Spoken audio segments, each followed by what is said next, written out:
It's jamming, man. I know, all the time. Hello, everybody, and welcome to CPN. This is For the Shoe Friday here on Curtis's Podcast Network. I'm the host of the channel. My name is Curtis Brown, and with me on every For the Shoe Friday, Jeff, don't ask your mom about it, Steckel. And What up? we're here to talk nothing but Colts and Colts only. We got the preseason game number 3 to get into. We got takeaways. We're going to talk about some dudes who are on the bubble. We're going to talk about a practice fight, which is not what you think it is. It's not like a sparring match. And then we'll give a JT update, and and then we'll just kind of wing it from there. Maybe wrap it up. I don't know. But yeah, we'll try to put a nice bow on it at the end there. Wrap it up a little bit better than Nick Cannon at least. And and yeah, we'll go from there. Me, Robert in the chat already. Minshew looked better. Sorry. Yeah. Jeff, how you doing, brother? Doing great, man. How are you? Living the dream. Living the dream. That's what they say. Usually that means terrible. Yeah. Well, I'm not doing terrible, but I guess I'm not doing amazing. I'm not really going through anything at the moment. I mean, I haven't become a billionaire and purchased my own, yet. So yeah, could be better, I guess. Could be better. Could be a lot worse. So let's talk preseason game number 3. The Colts beat the Philadelphia Eagles, backups, I should say, and Anthony Richardson had an interesting game. Not very accurate. Was missing quite a few passes, and even still, they were able to get into the end zone or through the sides on occasion when he was at the helm. Was there anything about Anthony Richardson's drives or scoring positions that caught your eye first? Sorry, you keep breaking up. Like I keep hearing like every few words. Is this better? Yeah. Okay. I don't know if it was like the connection. It just kept like your voice kept coming in and out. Satan, probably. Yeah. Was there anything about Anthony Richardson's possessions or scoring drives that stuck out to you? Obviously, he missed a few passes, but what were your main takeaways from Anthony Richardson? And do you have any renewed faith in the man going into this season? I really do. The 6 of 17. If you look at the stat line, it doesn't look good, or it doesn't look great. But I watched the entire first half. I watched when he was playing, and I was actually like impressed. I know it was against second string. It wasn't the Eagles starters. Like I get that, but this is his second NFL game. There's going to be growing pain, but I liked what I saw. For the most of the part, I saw patience. I saw he didn't have that happy feet, kind of like he had in the first preseason game. And man, he was actually throwing some lasers, man. Like there were some really good strong passes and some really tight windows. One in particular. He hit Josh Downs. He was pretty well covered. Laser right to him, and the ball went right through his hands. Like it's just there was quite a few plays like that should have been catches that weren't. There were some. There's going to be passes where he tries to force it, it gets tipped up. There was one that probably should have been picked that wasn't. But it's going to happen. But I felt like even especially on the shorter passes, he was a lot more accurate than he had been. It was just drop passes on some of it, and I really liked his running.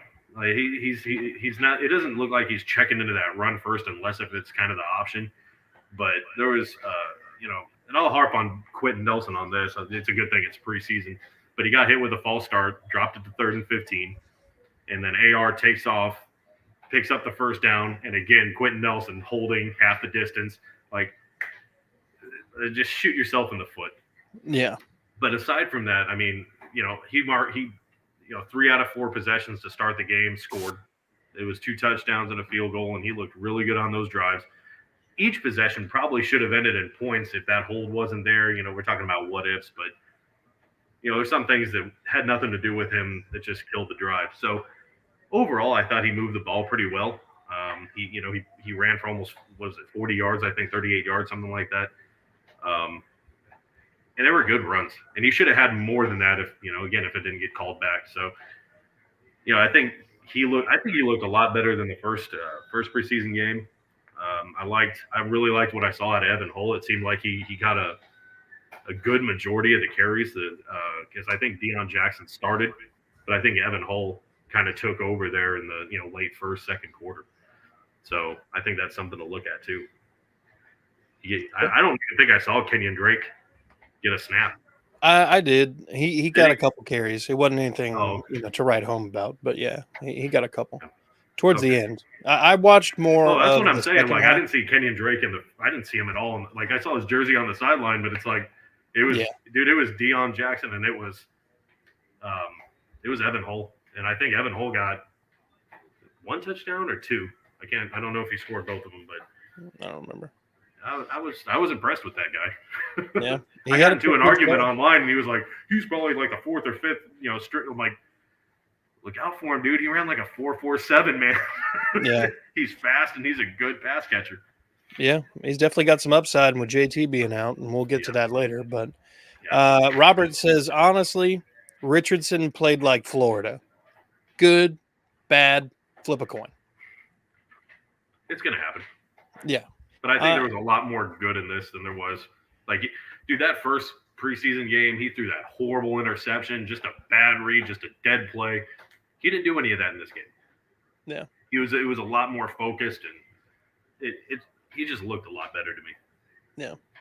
And that's what I want to see. Right. Do you think during the season there's going to be like a breaking point for you where you're like, all right, he's played really, really bad? Like, what does that look like? What does that breaking point have to be for you to be like, all right, let's put Minshew in? I don't know, barring injury, if there's ever really a point where you don't have Anthony Richardson as your quarterback. And I'm saying that even if they're getting blown out 49-0 or whatever, God forbid, you probably put in your backups. It's kind of a lost cause at that point. But I don't think there's a time in the season where you should bench him if you're naming him the season starter. I just feel like at this point, if he's healthy, he's playing. You need to get him the reps. You need to play him throughout. They're having a bad year. It is what it is. Get him the reps. If you, I don't know if there's ever a point where you should bench him and be like, yeah, we fucked up the 4th round pick and we're going to put in Minshew. 4th overall pick. Yeah. Sorry, 4th overall pick. See, I don't know where you get this equate somebody not starting equals failure. Like I get that today. It's our merry-go-round. That's I know, and I get that, Their 9th starter. I don't. Yeah, I know. Look, the only people who have a worse graphic are the Cleveland Browns. Yeah. And that's because they've never had a quarterback. We don't want to add another quarterback to the graphic this year. Unless if there's an injury, and we don't want that either. Right.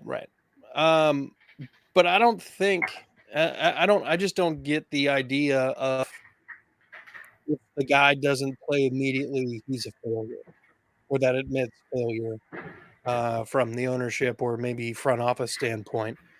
I don't think that means failure. You know what I mean? Like it's a long-term investment. If he's the franchise guy, the franchise lasts longer than a season. You're talking about, 10 years, 15 years. If he, does his, keeps his body right. We're talking about 15 years of the same guy. Yeah. That doesn't necessarily have to mean that he plays right now. And I know he's the starter. I'm saying like circumstances of what they've been through in the past. Right. Like, do you pick someone 4th overall and then go with Minshew, who, like, if you think he's your starter at least for the next 2, 3, 4 years, do you even really need to draft a quarterback? Like, See, It's just, but you know, you take you don't necessarily sign people like Minshew and think this guy's going to be the starter for the foreseeable future. You sign somebody like Minshew to be a stopgap in case the rookie is not ready. sorry, I just remembered I got into I'm into some football shit talking group, and one guy went on there and he was talking about Minshew, and you know he's a starting caliber quarterback, and I'm like, there are 32 teams that didn't start him. I mean, I'm yeah, just saying, like he's a good quarterback. I'm not gonna say he's bad, but I'd put him with like Fitzpatrick, who kind of has moments of brilliance, and then other ones where it's like, yeah, I'd put him in that category. Like he's not a bad quarterback. He's just not a consistent, reliable starter that the teams are looking for. right. But even still, you could have old man Jeff George out there throwing the ball for all I care. All I'm like, the Colts had a luxury with Peyton Manning and then Andrew Luck, Big time. two back-to-back generational talents at quarterback. Yeah, rub it in. Well, the thing is, when you have generational rookies, a generational quarterback talent as a rookie, you start them. But like in any other scenario, it doesn't make sense to throw them. There's differences in the game. I, Anthony Richardson only played 13 college football games. I don't think that Anthony Richardson could have fallen into a better situation. I know the Colts, personnel wise, whatever, but I'm talking about coaching. I think Yeah. with what they brought in with Shane Steichen, I don't think he could have gotten into a better position for someone that knows how to work with different types of quarterbacks. Yeah. So I genuinely think that Steichen would play the quarterback that best gives him the opportunity to win. And if he felt that was Minshew, it would probably be Minshew right now. I think he. I mean, obviously they have not opened up the playbook in the preseason, so I think that there's a lot of things that he wants to do with Anthony Richardson. Obviously, that he didn't show in the preseason.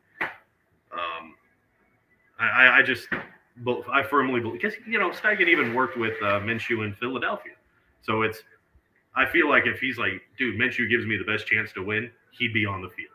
Like, I don't know if this is a whole political thing that, Richardson's starting. I think it's because he's more athletically gifted and he can do more. Well, I mean, we had talked before the season about how Anthony Richardson or whatever quarterback was drafted by the Colts, the Ballard needed them to work out. No, he does. For his job, he needs him to work out or at least show promise. Yeah. Because otherwise he's out. And so for me, I think Caserio is in a situation similar in Houston.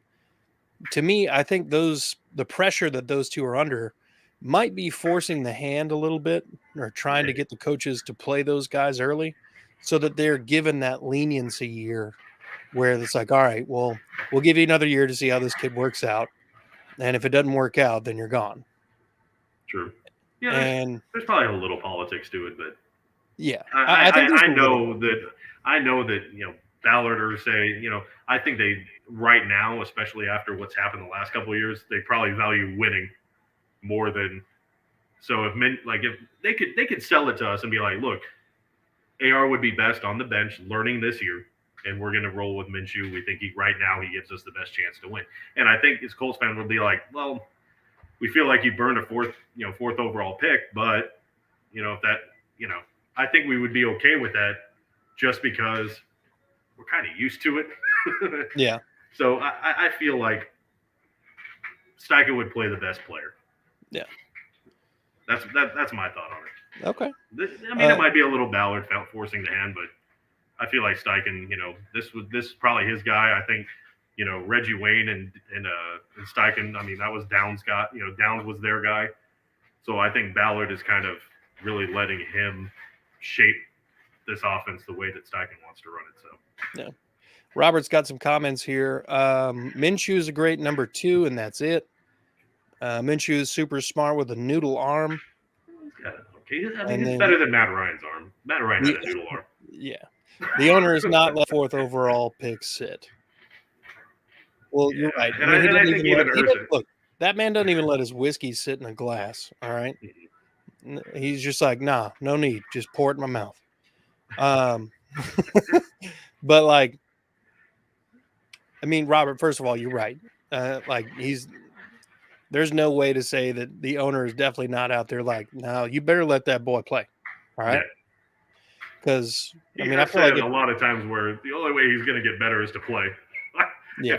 That's very publicly kind of, he better fucking play. But yeah. But I got to believe that Stein, because I mean, at the time they had a choice. What was it between Levis and Richardson? Yeah. And we all know that Levis plummeted. But you know, I feel like if Steichen and whatever had been like, dude, I want Levis, that might have been the way that they would have gone. Yeah. Well, and I agree. So I think it was all of their guy, like cohesively. Yeah. Collectively. All right. Well, outside of AR, what other takeaways do you have from the third and final preseason game? I saw, I expect, Speed had some really good plays. Linebacker, obviously, Shaq didn't play, so it was Speed and Franklin. Franklin had some nice pass breakups and stuff that I want to see. Unfortunately, I haven't seen much of the rookie corners play. I know Rush had the pick six in the first preseason game. I haven't really seen much of Juju Brents. So I'm not really sure if it's injury or exactly what's going on there, but he was kind of, I think it was like an injury. I think it took him a while to get into training camp too. Yeah. So hopefully he's good to go and, can jump into the defense. But like I said, I think the biggest surprise was Evan Hull. I think, the biggest person I've been looking for is Josh Downs to make a big impact. But right now, I think Evan Hull is the one that surprised me the most. Good. That's a 5th round running back, and he looked pretty good. Yeah. Were there any on the bubble guys that maybe gave a pro or a con in that game? And I'm going to say probably the biggest con for me was, it's Mo Alley Cox, man. Like, this was an experiment from like 4 or 5 years ago, and he just never turned into the tight end that thought he was. I don't know if they, it's very rare to get a Kelsey or a Gronk, but I think that's kind of the form that they were going for with Mo Alley Cox, and he just never materialized in anything more than maybe a backup at best.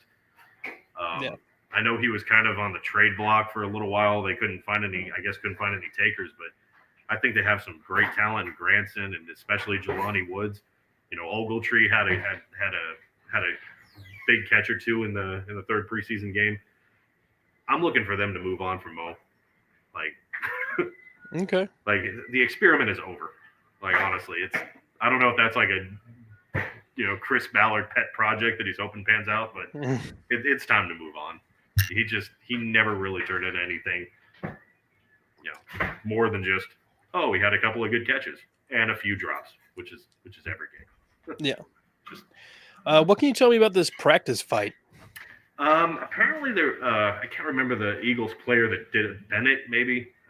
I want to say I think it was a guy named Bennett. But anyway, he went for a sack. I think he was trying to swat the ball out, but wound up like punching Anthony Richardson, like trying to get to and the Colts took exception to it.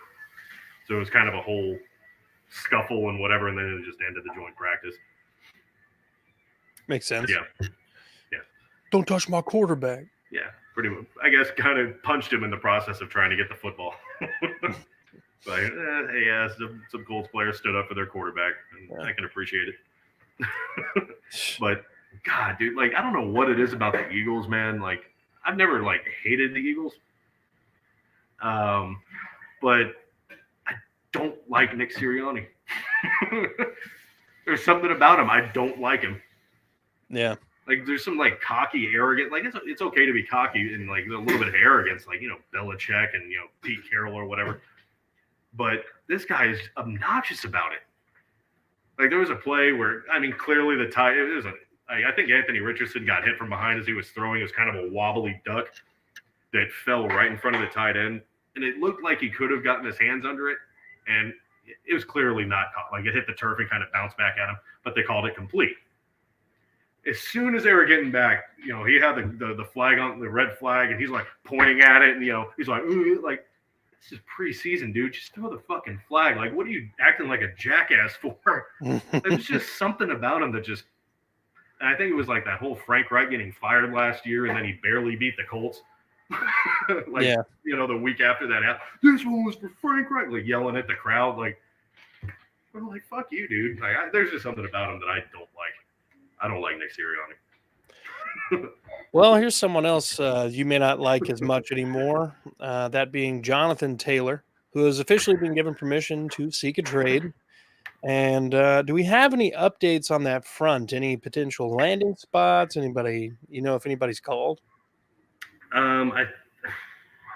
We can get to the drama of it in a minute, but as far as I know, they gave him till Tuesday to find a trade partner, and that means giving the Colts what they want, and also he's going to want the contract that he wants. So if he can find someone that meets those two very big pieces of the puzzle, then the Colts would trade him. Yeah, maybe they don't have to, but maybe. So they gave him permission. It's kind of like, I think you said before the show started, kind of like the Lamar Jackson thing, testing the water, seeing what the market was. And I don't think he's going to like what the market looks like for running backs. Like, I think he wanted the ballpark of $16 million, and if you want a 4 or 5 year deal, I mean, you're talking 5 year, $80 million. Robert says 2 teams have offered picks. Yeah, I think it was Miami and Philly. Okay. I think are the two most. Maybe it was Chicago. I think I definitely remember Miami and Philly being about the 2 top players. Yeah, I think they offered like a second and a fifth or something. Yeah, and I think there was some idiot in the Colts thread that was like, "Well, we should trade Johnathan Taylor straight up for Ramsey," and I'm like, Jalen Ramsey is hurt until December. At minimum. Like, nah. I made it. Buffalo I thought would have been interesting, and I was like, man. At first, he already said it was BS, but Stephon Diggs, Stephen A. Smith was, he's disgruntled and wants out of Buffalo, which was bullshit. But I'm like, Johnathan Taylor for Diggs straight up, man. That would be nice. That would be awesome. You'd have that for sure. Dude, Diggs where they are, that'd be fun. Yeah. I mean, we know he wants out, but we know he wants to go somewhere where he can win. Probably not this year. I hope they do, but probably not this year. Yeah, no. Okay. But yeah, it's the Colts aren't going to get a value of a first, and that's at least kind of like the McCaffrey trade. I would assume some 2, 3, and a 4, something like that is what they want, if not a first rounder. And to combine that with $16 million when you're still on the PUP list, nursing an ankle injury from last year where you played 9 games or some shit. You're not going to get $16 million, and they're not going to get a first round value. You're either going to play or you're going to lose all your money sitting on the bench. Those are your 2 options. Yep. Interesting. Okay. Any surprise cut candidates you might have for Tuesday? By the way, those who don't know, the official cut down date is Tuesday of next week. So keep your eyes peeled because there's going to be some movement. There is. I can't think of too many, big names that would get cut. I can't think of any. I'm drawing a blank on that one. Okay. Well, I don't want any of the big ones to get cut. Yeah, no. I feel that. Well, brother, I think we're pretty much out of time, man. I think we've pretty much covered everything we wanted to talk about. So I'm going to say thank you for your time and your insights. I want to say thank you to Robert for blowing up the chat as always. And I want to thank you guys, the viewers, for coming in and checking us out. Hit the like, subscribe button. We're trying to grow and trying to hit 1,000. Last I checked, we were at 360. So we've added 3 in the last couple of days, which is nice. So let's keep that rolling along.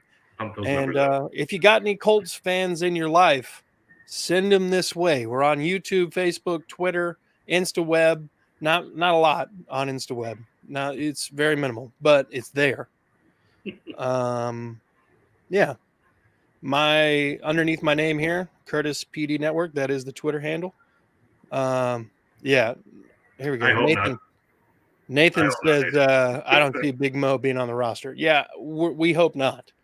We hope not. Yeah, make room for Jelani, man. I want to get so many Jelani Woods jerseys.